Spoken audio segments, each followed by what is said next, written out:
না, আদম সফিউল্লাহ হাবিল এবং কাবিলকে আল্লাহর হুকুম পাইলেন, পাইয়া বললেন তোমরা দুই ভাইয়ে কোরবানি করো। এইবার হাবিল তিনি যাইয়া একটা পশু জবাই করলেন, আর কাবিল কিছু সম্পদ, তার থেকে কিছু সম্পদ কোরবানি করলেন আল্লাহর নামে। আমি বললাম কোরবানি মানে আল্লাহর নামে বিলীন করে দেওয়া, আল্লাহর নামে বিলীন করে দেওয়া। কিছু সম্পদ দিলেন কাবিল, আর একটা পশু জবাই করে দিয়ে দিলেন হাবিল। দুইজনে যাইয়া ওই পাহাড়ের চূড়ায় রেখে আসলেন। সিদ্ধান্ত হলো বাবা আদম সফিউল্লাহর সিদ্ধান্ত, আল্লাহর দেয়া বিধান অনুযায়ী, হুকুম অনুযায়ী তারা দুইজনে কোরবানি করে পাহাড়ের চূড়ায় রেখে আসলেন।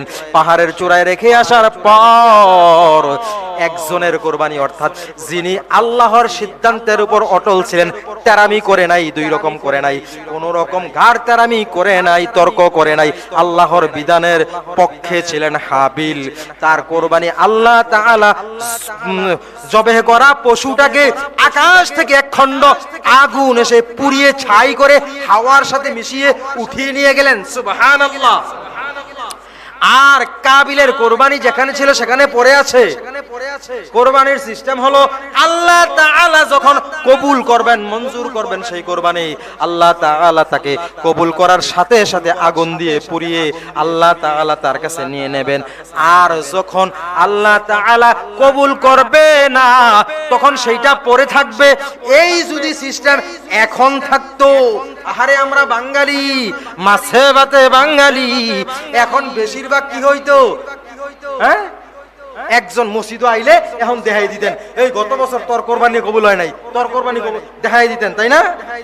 হাজার হাজার দেখাই দেওয়া লাগতো। কারণ এইরকম সিস্টেমটা যদি এখন থাকতো, তাহলে আমরা সবাই জানতাম কারটা আল্লাহ কবুল করছে, কারটা করে নাই। এই সিস্টেমটা সহনশীলতা, একটা দয়ার সিস্টেম, একটা সুন্দর সিস্টেম, লজ্জা না পাওয়ার একটা সিস্টেম করে দিলেন রাহমাতুল লিল আলামিন। আল্লাহ তাআলার কাছে বলে, দয়া করে আল্লাহ আমার উম্মতদেরকে আপনি লজ্জিত করেন না। না হয় এই যে এখন একটা সময় আইছে, এই সময়ে বেশিরভাগ মানুষের কুরবানি তো কবুল হবে না, এইগুলো তো লজ্জিত হবে।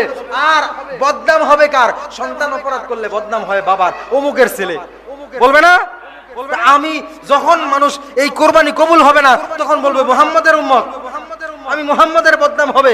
আল্লাহ আপনার কি লজ্জা হবে? আমার লজ্জা হবে, আপনার কি খারাপ লাগবে না? বললো অবশ্যই। তা আমার উম্মতদেরকে এই সিস্টেম রাখেন না, আপনি সহনশীল করে দেন, একটু দয়ার নজরে তাকাইয়ে তাদেরকে অন্য ব্যবস্থা করে দেন। আল্লাহ বললেন তোমার উম্মতরা এটা খাবে। সুবহানাল্লাহ।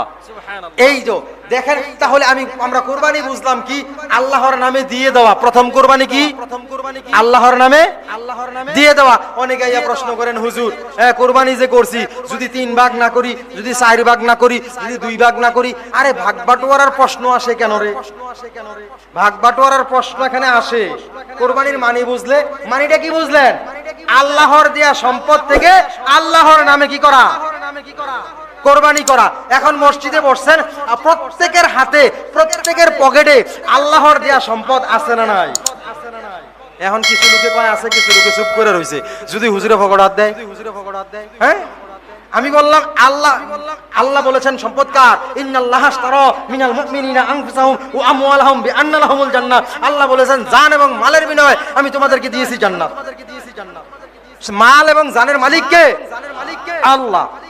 তো এটার মালিক যেহেতু আল্লাহ, আল্লাহ কিছুদিনের জন্য আমাদের কাছে আমানত রেখেছে, রক্ষণাবেক্ষণ করার জন্য, আমাদের সুযোগ সুবিধা চলার জন্য দিছে। কিছুদিন চলো, তারপর আমি আবার আল্লাহ আমারটা নিয়ে নেব। আচ্ছা, এই আল্লাহর দেয়া মাল, আল্লাহর দেয়া জান আমরা এখন খরচ করতে কৃপণতা করি, তাহলে কুরবানি বুঝি? কথা কয় না। কুরবানি মানে আল্লাহর দেয়া সম্পদগুলো আল্লাহর রাস্তায় দিয়ে দেওয়া। এখন যদি কই 10,000 টাকা মসজিদে কে দান করবেন, হাত তোলেন। দেখা যাইব 10,000 টাকা ওলা একজনও এই সমাজে নাই।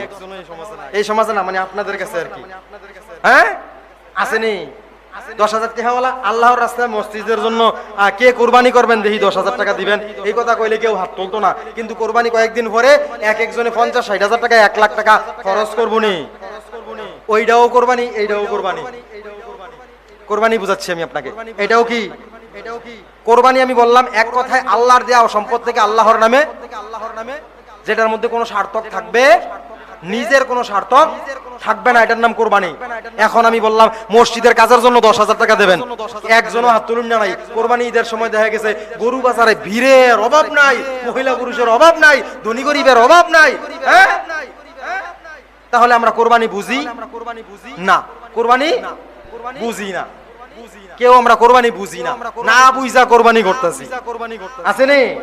যদি কোরবানি বুঝি তাহলে যে কোনো সময় কোরবানি একদিন নয়, কোরবানি প্রতিদিন, প্রতি সেকেন্ডে, প্রত্যেকটা শ্বাসে শ্বাসে, একটা শ্বাস পালানোর পর আরেকটা শ্বাস টানলাম।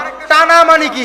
শ্বাস যখন টান দেই তখন আমার ভিতরে আনা, তখন কি আমার ভিতরে আনা, আর যখন ফেলে দেই তখন আমার থেকে ছেড়ে দেওয়া। এই যখন ফেলে দেই আর যখন টানি, টানাটা হলো দুনিয়ার থেকে কিছু নিলাম, দুনিয়ার থেকে কিছু নিলাম। এই কিছু নেওয়ার বিনিময় আল্লাহর রাস্তায় কিছু দান করার নাম কোরবানি।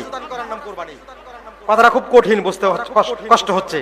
আমি যে একটা শ্বাস টেনে ভিতরে নিলাম, এই দুনিয়ার থেকে কিছু নিয়েছি, এই কিছুর বিনিময়ে আল্লাহর রাস্তায় কিছু দিতে হবে, এটার নাম কোরবানি। এখন প্রতিটা শ্বাসের বিনিময় আল্লাহর রাস্তায় কিছু দিতে হবে, যা আছে তার থেকে, যা আছে তার থেকে। যদি সম্পদ নাই, বলে হুজুর আমার সম্পদ নাই, কি দেব? সম্পদ নাই তো দেহ আছে, দেহ থেকে দেবেন। দেহ থেকে আল্লাহর রাস্তায় দেওয়া যায় কিনা? যায়, অবশ্যই যায়। এখন আধা ঘন্টার জন্য জুমার নামাজের মসজিদে আসছেন, অথবা 1 ঘন্টার জন্য আসরের নামাজের সময় এইরকম আধা ঘন্টা সময় দিতে কষ্ট হচ্ছে, মাগরিবের সময় এইরকম আধা ঘন্টা সময় দিতে কষ্ট হচ্ছে, হয়নি?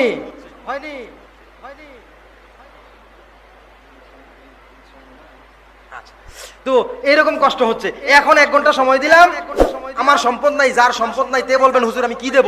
আপনি দেহ থেকে দেবেন কোরবানি। দেহ কিভাবে কোরবানি দেব? আসরের ওয়াক্ত 1 ঘন্টা সময় পাওয়া যায়নি, আল্লাহ তাআলা মূল্যবান সময়টা আপনাকে দিয়েছেন, এই সময় আসর ওয়াক্ত আধা ঘন্টা খাটান, খাটাই আল্লাহর রাস্তায় লাগাই দেন, এটার নামই কোরবানি হবে। দেহ থেকে। যার সম্পদ নাই, আমি বললাম জান এবং মাল দুইটার মালিক আল্লাহ। জান মানে কি? নিজের দেহ, আত্মা, আর মাল সম্পদ। তাহলে দুইটা থেকে দিতে হবে, একটা নয়, দুইটা থেকে।